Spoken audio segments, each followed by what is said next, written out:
Hi.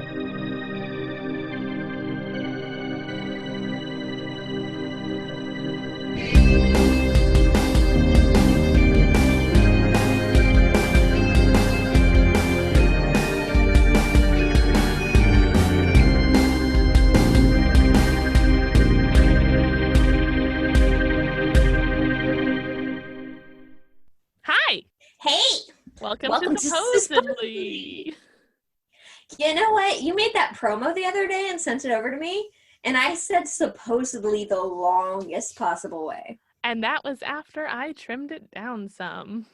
Oh, well, No, okay. honestly, I was kind of impressed. You had like some Broadway caliber breath control on that. You were like, I usually don't, so maybe that was the one time in my life I've had breath control. yeah, I was impressed. I gotta tell you. Yeah, so welcome to Supposedly. This week we're doing something a little different, aren't we? But yeah, this week we're doing stories that have been written into us. yeah, before we do that, though, I really wanted to catch up with you and see how you've been. I've been much better than last week. So, yay, the election's over. Yay! Yeah, update on that. And anyone who's in favor of not living in a fascist state and cares about disenfranchised people, you're happy too. Yay! Yay! But also a little scared because we don't know if civil war is coming. Yep. But yeah, so I think things are a lot better than then. Trying to figure out what the next stage of that looks like because the fight is far from over. I'm pretty good. I poured a part of a cup of tea on my computer today, so I'm like waiting with fingers crossed to see if anything horrible happens. Oh man. Good thing I don't like have a podcast to edit or anything, right? Yeah, I'll say some prayers for your laptop. Well, and the frustrating thing is that like I still had a pretty much full cup of tea. Mm-hmm. And so I was like, how am I freaking out this much over like 3 tablespoons? And then I remembered that apparently periods are only like 3 tablespoons. And I was like, oh, yeah, I guess 3 tablespoons can cause a lot of grief. Wait, what? Periods are only 3 tablespoons? Something like that. They're surprisingly less than you think is possible. I thought it was like a fourth a cup.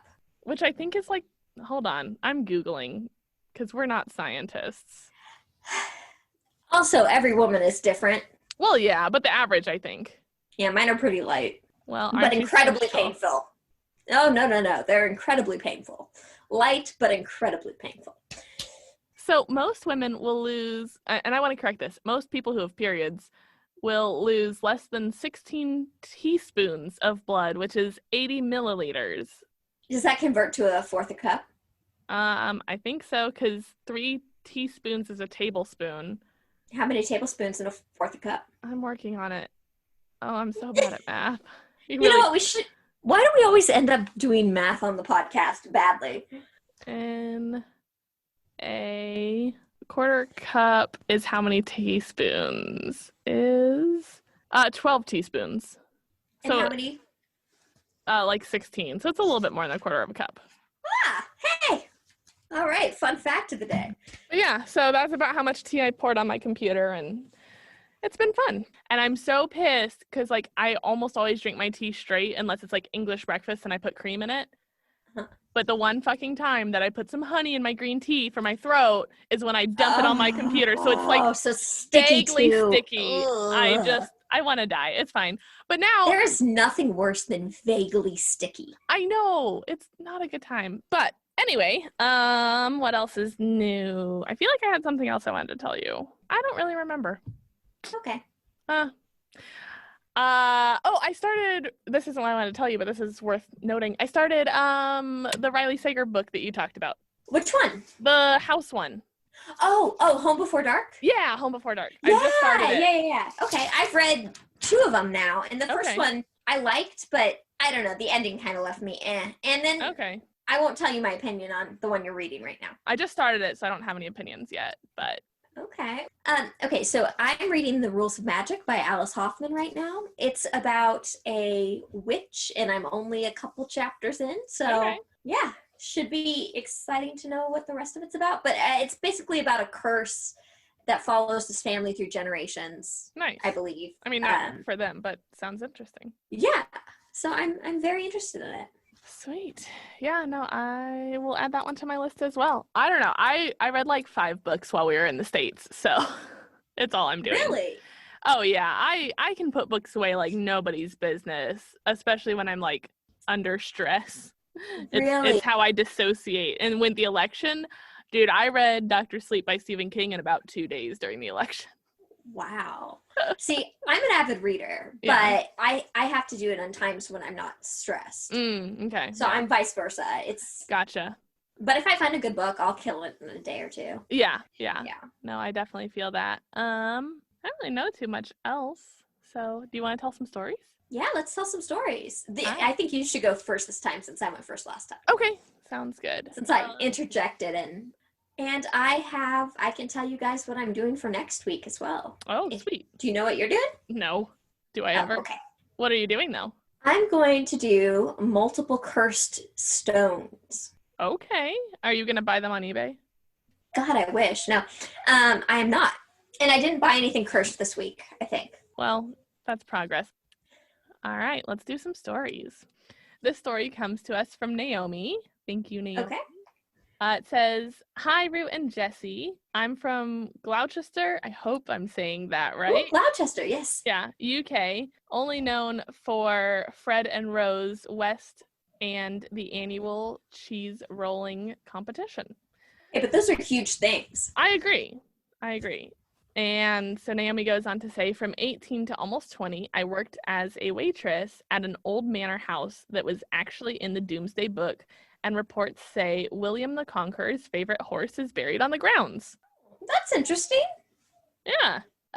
There are a few stories, so I'll split them so you don't feel obliged to read them all, but we want to read them all. Yeah, we want to. Bit of the background. The legend of the hotel is that back when the hotel was a manor house, the butler was in love with the lady of the house. His love went unrequited, and in a depressed state, he decided to take his own life by setting a fire to his room in the servants' quarter.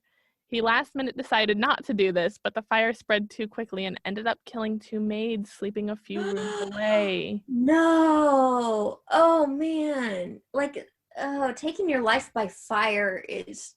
In a manor house is pretty fucked up. Yeah, for like, sure. Like, that's just rude. That's rude. Don't take the whole house and everyone in it with you. His love was unrequited, so he was like, I'm just going to take it all. I guess. So apparently, as a result, he then hanged himself using the service bell rope. Ooh, does that mean the bell went off? Ding dong. I don't know, but I don't like it. Okay, so that was the backstory. So story 1, following from the above, the servants' quarters are now hotel rooms. Room 13, of course it's 13. Of course it's 13, yeah. Is at the very end of the hall. I was delivering room service to that room, and I had to get through 2 glass doors to get to the room. When I got to the hallway, I could see a man stood outside the room in an old-timey 3-piece suit. It was a hotel, so you see plenty of random people, so I didn't think much of it. I carried on walking towards, thinking he must have lost his key. By the time I reached the second door, I looked down to the tray to check I hadn't spilt the wine. This took a split second, and by the time I looked up to open the door, the man was gone. Oh. So she sees this old-timey dude, and she's like, oh, what's up? And then she's like, oh, old-timey dude just vanished. Now, rationally, I think he must have gone in the room, but realistically, there's no way he got in that quickly, and there were no other doors in the area or anywhere he could have hidden. You better believe I dropped off that tray and ran. Refused to go back up there on my own again after that. I don't blame you. Wow. All right, so that was story 1. Story 2 is around 2 a.m. Again, this is like very, of course, moments. Archetypal haunting. I mean, I know it's technically like 3 a.m. I love it.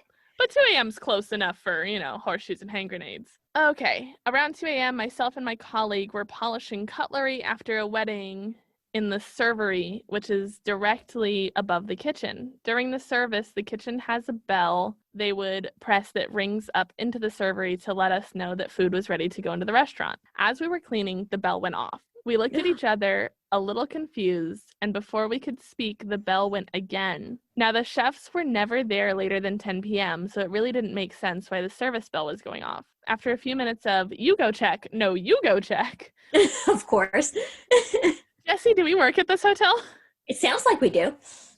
We both went downstairs. I like it. Good compromise. Working Yep. together. Yep.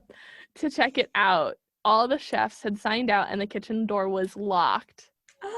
As we were looking through the little window in the door, we heard the bell go off again upstairs. Oh. We ran out of there and took the cutlery to the bar to finish off. Wow. Okay, story 3. Only breaks we got working in a hotel restaurant were cigarette breaks. Anyone who's worked in the industry will probably relate, at least in the UK. No, everywhere. Can confirm. Yeah, pretty much. That's everywhere. Yep. Only thing is we had to go into the woods to go for a cigarette where we'd be hidden from the guests. Always used to get bad vibes from those woods, but shook it off. One night, me and my colleague were in the woods smoking when his face just dropped. He was fixed looking slightly behind me. I don't love the looking behind me The vibe. That's not great for me. I asked him what was wrong, but before I could finish my sentence, I just felt a heavy, dark energy standing behind me. I moved more towards Steve, my colleague, and he jumped back from me and then just ran off. Yep, thanks, Steve. Steve, Shaggy and Scoopied his way out of there, didn't he? I would say so. I quickly followed after him, and it took me about an hour to get out of him that he saw a 7-foot-ish shadowy person thing walking behind me and then almost on me. And he left? He just yeeted out of there. He didn't warn her at all? What a jerk, Steve. When I moved forward towards him after feeling uncomfortable, the shadow, quote, opened its mouth, and in his words, it was like, quote, an abyss of darkness. We found a new smoking spot after that. I bet.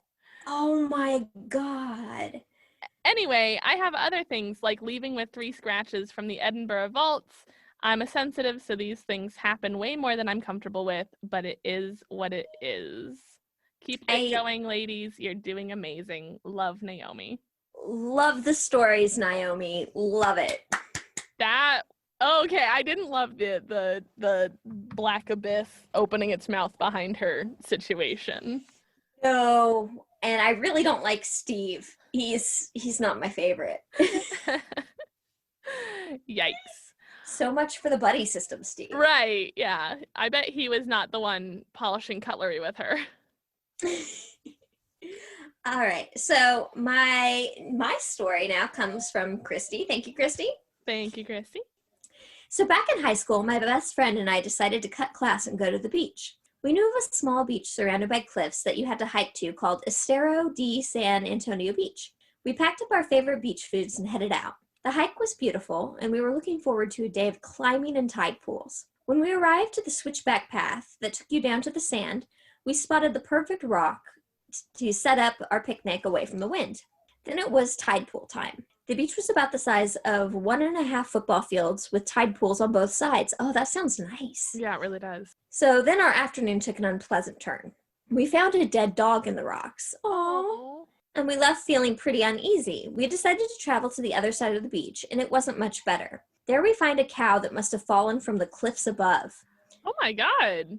Wow. With that, we decided to pack up and head back. As we were packing up behind the large rock we found, we heard a popping sound barely heard over the crashing waves. Peering over the large rock, we found an odd man shooting a gun towards the waves. He was laughing as he pulled the trigger. We're now terrified. Yeah, I'd be too. There's only one way out, the switchback path, which is located on the other side. The only way to reach it is to walk past the crazy man. I don't love any of this. Yeah. We waited out for what seems like forever, but it started to get dark, and hiking in the darkness is super dangerous. There's no light out there, and we didn't bring a flashlight. We finally decide to make a run for it. Maybe if we move quickly, he won't notice us over the sound of the waves. We thought we got away with that. However, as soon as we reached the bottom of the path, we heard the man yell at us. I don't remember what he said, but it was enough to have us running up the switchback path. We heard 2 shots whiz past our heads and look back. He's running after us. My best friend and I are terrified. No one knows where we are. It's getting dark, and the hike back is consumed with jagged cliffs on one side that curve in and out. We reach the top and continue to run, losing the path altogether. It's now almost impossible to see, and the crazy man is chasing us, laughing and shouting. What? Like, I don't love any, like, the dead dog and the dead cow already weren't great, but this is horrifically not good at all. Just like a movie, we run ourselves up to the edge of the cliff, almost falling over the side.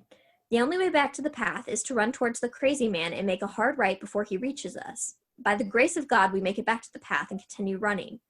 All of a sudden, we don't hear the man anymore. We turn around and he's gone. He just vanished. There is nothing for him to hide behind, just a path and cliffs. Did we imagine him? Was he a ghost? Did he fall off the cliff? We'll never know. Even years later, we're still spooked by that day. The dog, the cow, the crazy man. What was up with that beach? We decided to look up some information on the beach, and a couple things we found that were goosebump worthy. Number 1, some local folks believe that the beach is haunted due to people getting trapped back in the day when the tide came in. And 2, some people believe that aliens visit that area regularly. Whoa. 3, the word estero has a few different translations. A few of them are aboard, foreign, overseas visitors, and otherworldly travel related. Ooh, that's freaky. I think he fell off the cliff. What do you think? I don't know. Maybe it was like a time slip. Could have been. That's weird. Also, I want to point out that the creepy, demonic sounding giggling that is on your side is that your roommate has her kids over. Her grandchildren. Like, yeah. I was super into it for a second. I was like, and then it was like, giggle, giggle. And I was like, oh my God. And then I was like, oh wait, it's the kids. No, that was really good. Thank you, Christy. Yeah. Oh.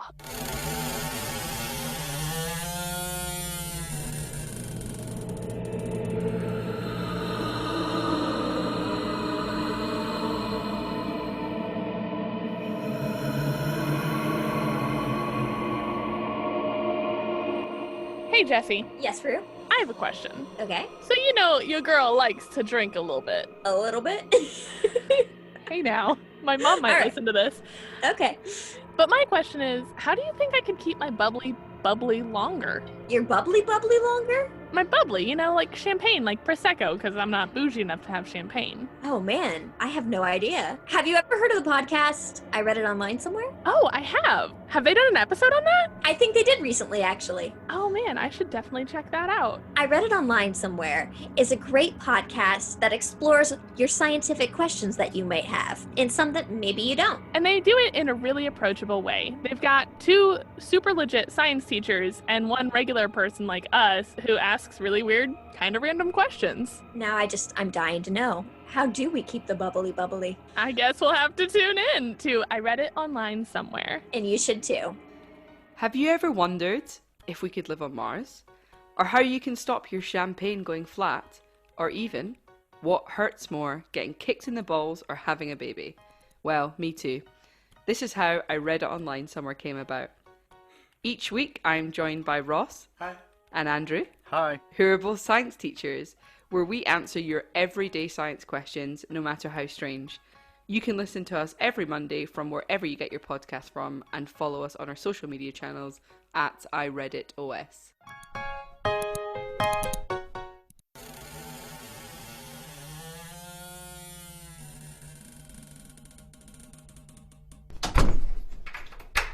Okay. All right. So the next one that I have is from Shelony. I hope I'm saying your name right, Shelony. Shelony. Okay. Okay, so my grandpa had just died and our relationship was complicated. He was my best friend when I was a kid, but then he started drinking and driving with me in the car, gambling and cheating on my grandma with, we're going to use the word sex workers. So I wasn't allowed to see him anymore. He had a heart attack while he was driving, and his BAC was 3 or 4 times the legal limit, and he ended up dying. Aww. Anyways, like I said, our relationship was complicated, but when we went through his apartment, I wanted to keep some of his stuff because it was sentimental. That makes sense. Well, of course. Yeah. So I kept some of his books and some of the things from my childhood that he had kept. Let me give you an idea of how my apartment was set up. So my apartment was small, but super open. When you walked in from the front door, it was one big room, and then to the left of the living room and the right was the kitchen. Then straight ahead was my bedroom, and when you walked straight into the bedroom and all the way to the end was the bathroom. Mm-hmm. In the bathroom, there was like a linen closet, and the bathroom was long and narrow. Okay. I kept some of his stuff on a bookshelf in the corner to the right of the front door, and some of his stuff up in the closet in the bathroom. So one day I'm taking a shower and I left the bathroom door open. The shower curtain blows up against my body and I heard a man call my name. Oh. Ugh, the wet shower curtain on your body is Ugh. so creep out to me. Without thinking about it, I just assumed my husband was home. You know how sometimes when you open a front door, there's a gust of wind in the room? I had just assumed he opened the front door, and because the apartment was so tiny, it caused the gust. Makes sense. So I called out for my husband to come into the bathroom and talk to me about his day while I finished showering, but he didn't answer. He's kind of deaf, so I just figured he didn't hear me. Okay, whatever. I have a huge 120-pound cane corso. Oh, I want to meet the puppy. And It's a doggy? Yeah. And I hear her start losing her shit. She's barking and growling, and I was like, fuck, someone's in the apartment. I love that response. Fuck. Good doggy, though. Right. Should we just take a moment to praise the good boy, girl? Yeah. She was pissed. So I hop out of the shower super quick before she eats the intruder, and I have to clean blood out of the carpet. Good girl. And no one is there. Oh. I see her hunched with her hair standing up on the back of her neck, facing the door where I had the bookshelf full of my grandpa's stuff. That's when I realized the voice I heard wasn't my husband's voice, and I didn't recognize it at all. So my husband gets home, and I tell him about it, and he says, I believe you thought you heard and saw that. Ugh, whatever. So my dog is starting to act up. She keeps having accidents in the bathroom right in front of that closet. In the bathroom, yeah. And I can't figure out what the fuck is wrong with her. I just started locking her in the bathroom when I left because there was vinyl, and at least I could just wipe it up instead of trying to get it out of the carpet in case she decides she wants to potty somewhere else. Oh, poor doggy got locked in the bathroom with the ghost. So a couple of days after that shower incident, my friend came over. It was wintertime and we were planning on going up to the mountains, but I had to change really quick first. We were in the bathroom while I was getting changed, and we peed and everything before the long car ride. Same. I locked my dog up in the bathroom and we left. We come home and my dog is out. I was like, WTF, maybe I forgot to lock her up? Okay, whatever. She didn't have an accident, so it's okay. I go to check the bathroom door thinking maybe I didn't close it all the way, but it was completely shut. She got let out. I had a shoe rack full of shoes on my bathroom door, so it was heavy. So I just thought, okay, I for sure forgot to put her in the bathroom. But my friend swears up and down that I locked her in, but I thought there was no way she opened it. It has a knob, not like a handle or anything that could be pushed down. And then shut it behind her because it opened into the bathroom, so she couldn't get it shut even if she tried. I couldn't figure it out. Well, my friend is like, okay, whatever. And then she goes to use the bathroom before she leaves, and my dog had pottied in the bathroom. We knew it wasn't there before we left because we'd both peed before we left, and we didn't see it or step in it. It was right in front of the toilet. Oh, the ghost let the doggy out. That also meant that she was at one point in the bathroom, but the door was completely shut behind her when we got home. Oh, that's great. The ghost is like, nah, this is my space. You can't be in here. Go on out. You peed here. Get out of here. Right. That also meant, oh yeah, there weren't any windows open. And even if the gust of wind moved air when I opened the front door, the bathroom door was heavy AF. So it normally doesn't budge when there's a breeze, let alone shut. So my friend is freaking out and leaves ASAP. She's just like, bye. Oh, yeah. Bye. Kind of like Steve. My husband comes home and doesn't have a rational answer for me. So every night during this, I'm terrified, keep hearing bumps in the night and seeing things move, but I was pretty sure I was just scared and my mind was playing tricks on me. My dog is super protective, so whenever she hears a noise, she perks up and will go check things out, and she wasn't, so that made me feel better. One night, I'm laying in bed and it's late AF and I can't sleep. I look at the clock and it's 3 a.m. on the dot. Of course. And all of a sudden, I hear 3 knocks coming from the closet in my bathroom. My dog perks up, so I know for a fact she heard it. I'm shitting bricks as I lay there. Maybe something fell. A couple seconds later, I hear it again. And then a couple of seconds later, it happened again. That's like my Jim story. Yeah. 3 sets of 3 knocks. Oh, Jim did 3? Yeah. Oh. I wake my husband up, and he's so tired he's useless. I finally end up going to sleep, and I go to work the next day and tell my coworkers what happened. My friend that went to the mountains with me was my coworker, so she was there too. So I tell them the whole story, and she attests to it. And finally, I get to the last part about the knocking, and I shit you not, one of my coworkers went pale AF. I thought he was going to pass out. I was like, Josue, are you okay? You look like shit. He starts freaking out and was like, swear it was 3 a.m.? You're positive? You swear it was 3 knocks 3 times? And I was like, W2F. Uh-oh. Yeah, Okay. why? I had no clue why he was reacting like that. He's freaking out and telling me I need to pray and shit. He's hella Catholic. Okay. And I was finally like, dude, get your shit together and tell me what's going on. Then he was like, dude, demons do shit in threes to mock the Trinity. They're making fun of the Father, Son, and Holy Spirit. 3 a.m. is the devil's hour. Okay. Oh. Okay. I'm freaking out. I want to cry. I didn't know that was even a thing. We're Christian, and the threes isn't even talked about in our church. So now I'm terrified. One of my coworkers was like, maybe it's your grandpa playing a joke. My grandpa had Asperger's, so he was not the pranking and joking type. I call my grandma and I ask her what to do. She said she'll bring me some holy oil tonight and that we need to pray over the house and anoint every door with oil and tell the demon he's not welcome. So we do that, and it was anticlimactic. But after that, my dog didn't have any accidents. I didn't see anything through the night, and I didn't hear any noises or anything. Look, Grandma's been around. She knows. Grandma's been around. Also, I like that story was called The Time There Was a Demon in My Apartment. So, damn, Shalini. Yeah, that's interesting. Yeah. I didn't realize that you had 3 knocks. Yeah. Oh, I didn't realize it was 3. Yeah. Okay. But I have a thing about 333. Okay. So, and also usually when you knock, it's like about 3 times. Yeah.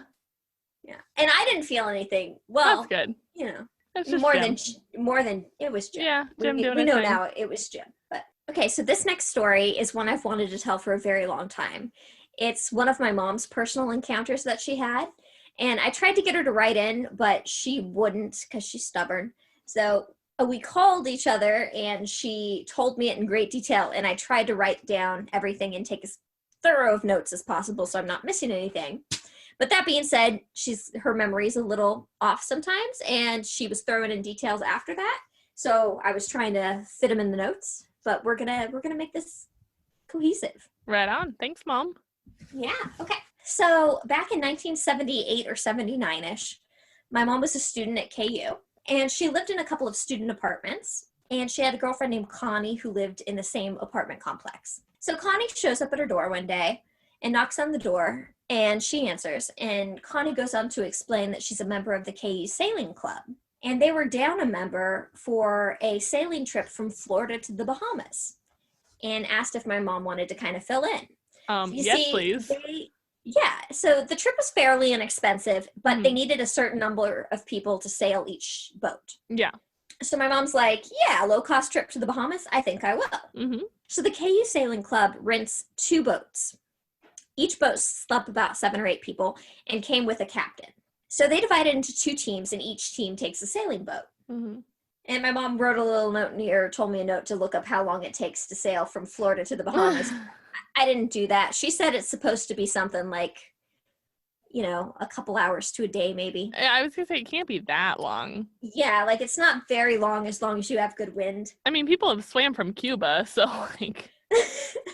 So because she was kind of the last person to fill in, and these other people had been on the sign-up sheet or whatever for this trip for such a long time, she got stuck with a weird cabin arrangement. So most people got to sleep in little rooms that were pretty nice. Mm-hmm. But because she was the last one on board and not an official member of the sailing team, she got stuck with this convertible bench in the galley that turned into a bed that slept 1. Okay. So she kind of had the galley all to herself, but other people had really nicer rooms with full bunks and in full setups. So on their first day out, it's pretty smooth sailing, and she keeps seeing and noticing that she sees the coastline. Mm-hmm. And she thought that was kind of weird because she just keeps seeing the coastline and keeps seeing the coastline. So she's like, are we almost there? Are we getting away from it?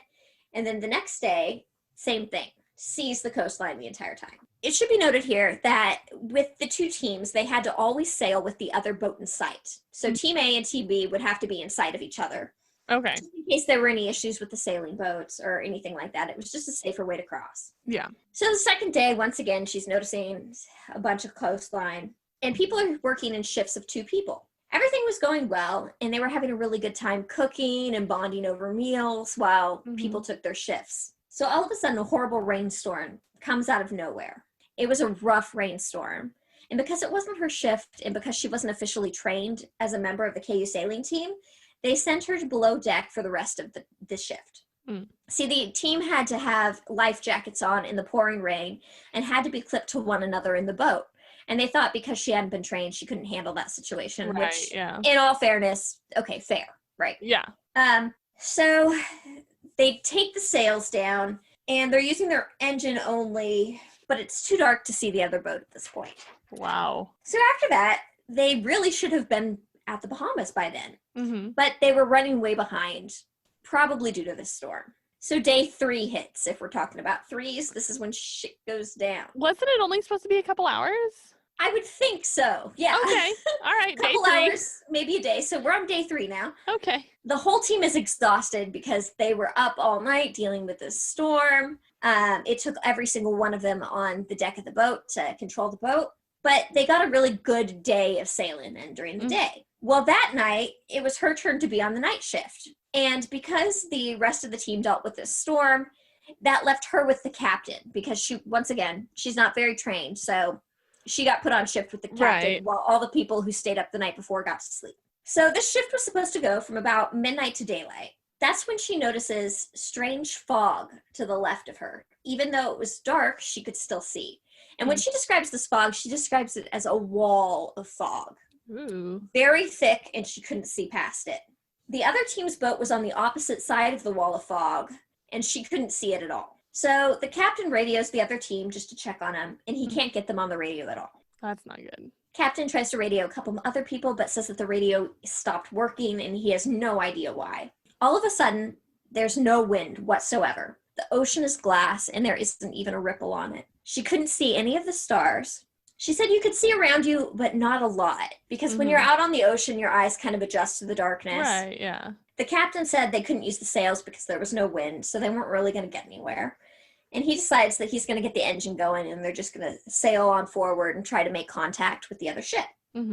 So he rips up a bunch of seats and is working on the engine, and he's starting to get really frustrated. Captain tries to get the engines working so that they can sail out and meet up with the other team. Right. My mom sits outside of a circle area where he had thrown out all of the seat cushions to expose the engine and was working on different components there. Okay. That's when she turns to him and says something to the effect of, yeah, I think it's really weird we can't see the other ship. And so she asks where they were. Now, the captain could have done this at any time, but he's not having much luck with the engine and needs a little bit of a break. He pulls out a map and charts where they're at. They were right on the line of the Bermuda Triangle. The other ship was on the other side, inside of the Bermuda Triangle.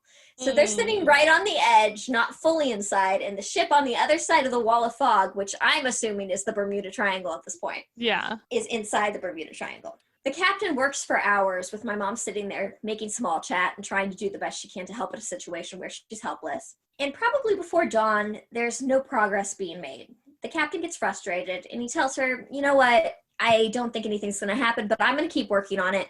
Why don't you just go lay down and rest for a little bit? Dismissing her from her shift while he continues to work on the engine. She goes down to her galley room, pulls out the bench, folds a bit of her clothes, lays down, and turns her head. She says that she was not asleep at all, and she had just physically laid down and turned her head, and that's the moment she saw it. She sees a sailor standing there. She gets the feeling that he's a man of authority. He's standing in rain gear that looks pretty aged. It's of a yellowish cream color in tone. He was solid and did not appear transparent. Though he was dripping water, he had gray, stubbly short beard that she says would look something as though a man hadn't shaved for about 5 days to a week. Okay. And she is so interested that she cannot take her eyes off of this man. She says she wanted to see his feet, but she didn't want to look down for fear of losing Right, yeah. sight. Imagine this. You're on a boat with 8 people you know. you're stuck all of a sudden, and there's a person that's not one of you standing at the And it's edge like of the a bed. random scruffy old man. Yes. And you're like a probably, 20-year-old girl? Mid-20s. Yeah, okay.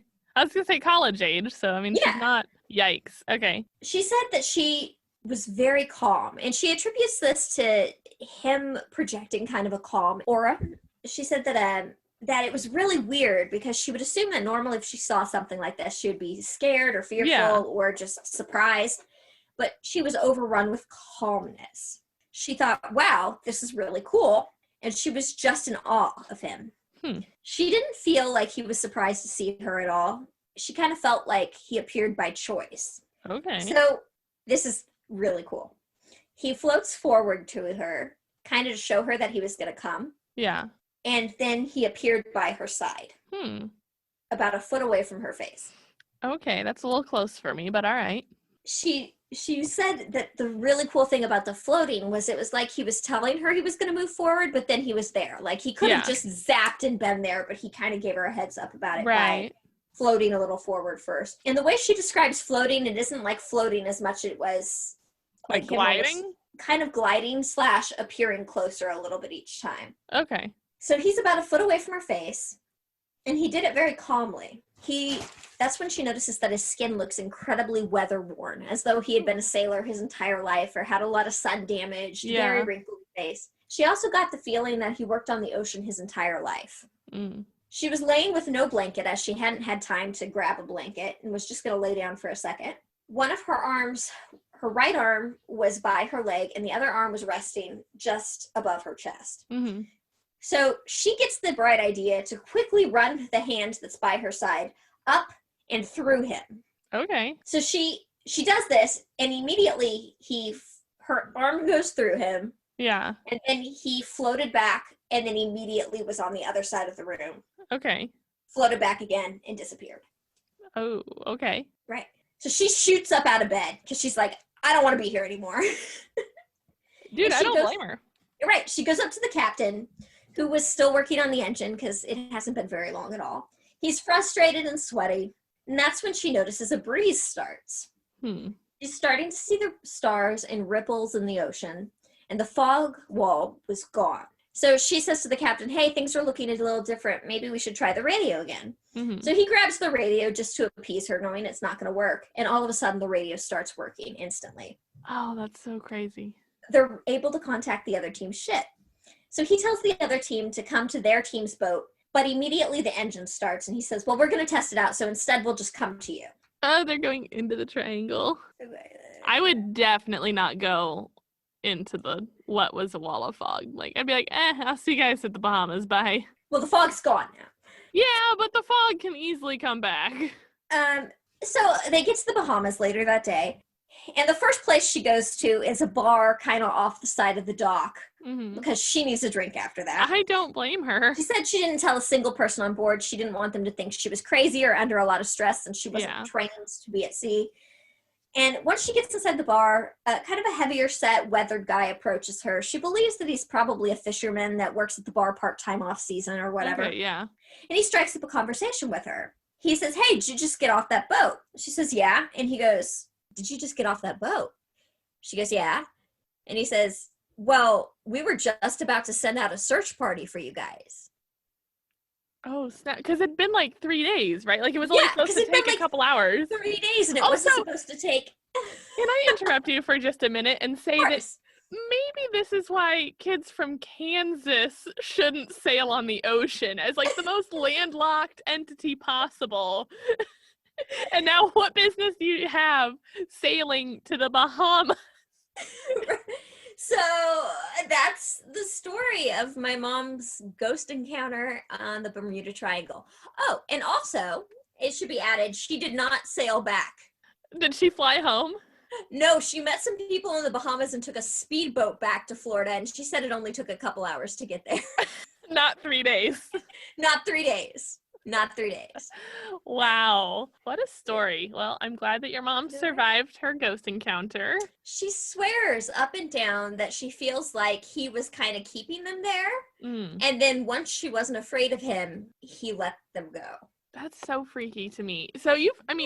You've told me this story a couple times. Honestly, this is probably part of what planted the seed for Supposedly in general, is us sharing ghost stories. And I know this is one of your favorites from your family, but it gets me every time I hear it. It's just, it's so cool. Like, how freaking cool is it that not only did she see a ghost, but it's in the Bermuda Triangle? Right. Yeah. Oh my gosh. Okay. That was awesome. We'll tell your mom thank you. I will. I'm going to Google real quick before we end that story. Yeah. How long it is to sail from Florida to the Bahamas. So we'll know, like, about 2 hours. Oh, man. And it took them 3 days. And that's why kids from Kansas shouldn't sail. Yeah. Woof. Oh, man. Where in Florida did they sail out from? That's a good question. I don't really know. I forgot to Because I guess ask her I'm that. thinking like Miami, but if they did some weird like Tampa shit, they got to go around the panhandle. It's the panhandle, the peninsula. I don't know. I'll ask her. Okay. But I mean, I think she was expecting that maybe it'd take a day. Yeah. Or they were anticipating possibly being there overnight because they all had beds picked out and everything. Right. Yeah. And they had overnight shifts. So I'm assuming they were expecting it to take a little longer than that. Yeah. But it still shouldn't have been 3 days. Shouldn't have been 3 days. Yeah. Wowzers. All right. So our last story today comes from Paige. Paige is a longtime listener. She's one of our listeners on the side of the pond I'm on. Oh, yeah. We got an OG listener. Yeah. From Germany? No, she's in England. Okay, fantastic. Yeah. I can't wait to hear it. Thank you for writing in, Paige. So Paige says, greetings from the UK to Rue and Jesse. It's Paige, which you probably know already, and I'm sorry if this makes no sense. I am very tired and will not be proofreading, but here we go. My kind of gal. All right, let's do it. This is the various adventures of Derek the Llama Ghost. The strange... Wait, no, we're not just gonna skip over the phrase Derek the Llama Ghost. Is it a ghost llama? Well, let me tell the story, damn. Well, no, you can't just drop Derek the Llama Ghost. Okay, go on. Fine. She says, the strange dude that haunts my house sometimes. Is he just really into llamas? Does he like to move figurines of llamas in her house? I'm so intrigued. Go on. If you're looking for an explanation of why Derek the Llama Ghost is called Derek the Llama Ghost.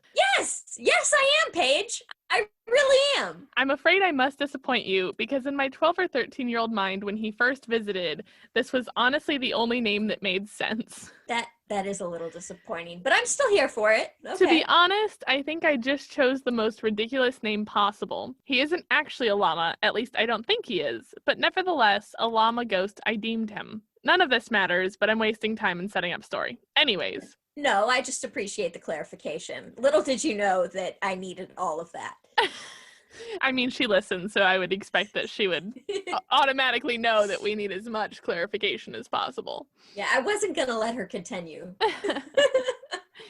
I was first visited by Derek when I was about 12 or 13 in the smallest bedroom of my house, and he knocked over some boxes in my room. Now, I am a hyper-paranoid, overactive imagination-having skeptic, so I tried to rationalize, and she spells rationalize with a S, and that's so cute to me. That's so British. Anyways, so I tried to rationalize this as a murderer hiding in my room, because that's better. I think that's worse. A spooky demon. Okay. Or the fact that gravity had the better of my mess of a hormonal bedroom. I went with spooky demon. I tried to ignore this happening and continued to watch my YouTube video of a random guy purposely getting bullet ants to sting him, as any 13-year-old would. Interesting. Man, you're a little bit older than me. Did you look up just weird shit on YouTube all day? No. Oh man. So that is the younger millennial experience that I have had is I would just spend hours like salad fingers, the random Numa guy, like every single weird internet sensation video. I am a connoisseur of it. Yeah, see, I was more AIM. Okay.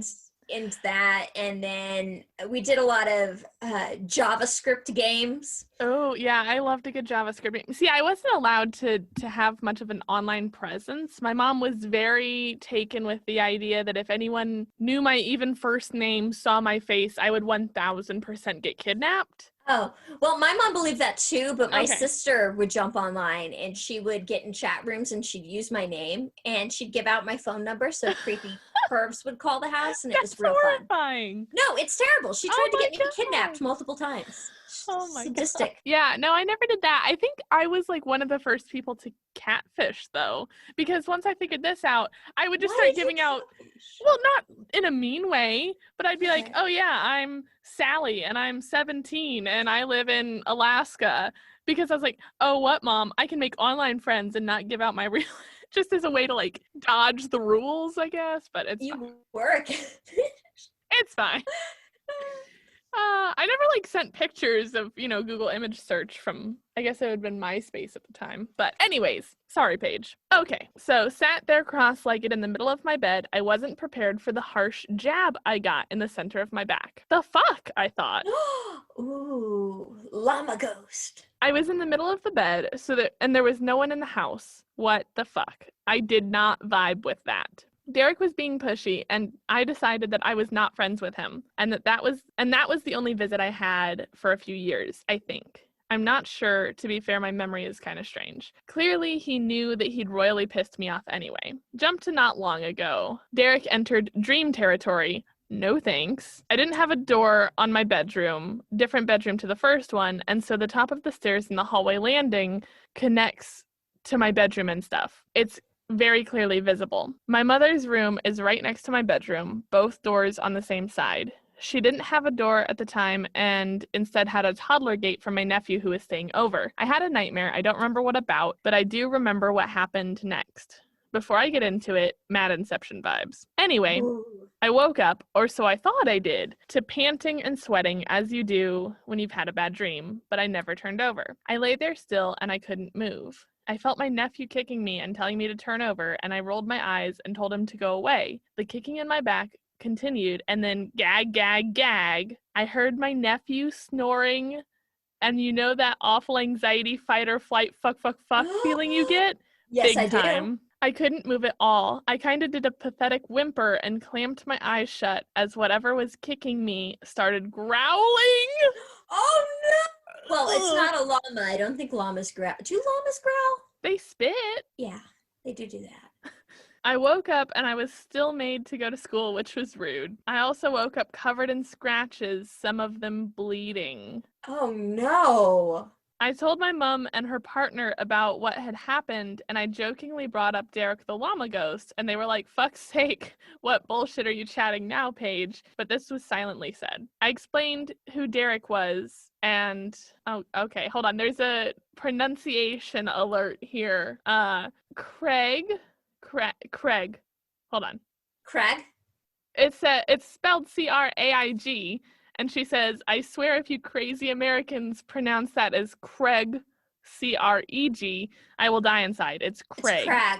Or Craig. she says Crayyyyyg. So I think Craig. Okay, well, what part of England is she from? Is she from England or is she from Scotland? 'Cause Scotland has a different pronunciation. England. Okay. All right. All right. Well, she can write in again. Anyway, so this fella, however we say his name rightly or wrongly, said, oh, that's weird. I swear that I thought I saw you coming down the stairs and started talking to you, but you didn't answer. And then I remembered you were at your dad's. No! Oh, creepy. And I was like, shit. And then my mom said, I felt someone sitting on the bed next to me and no one was there. Creepy again.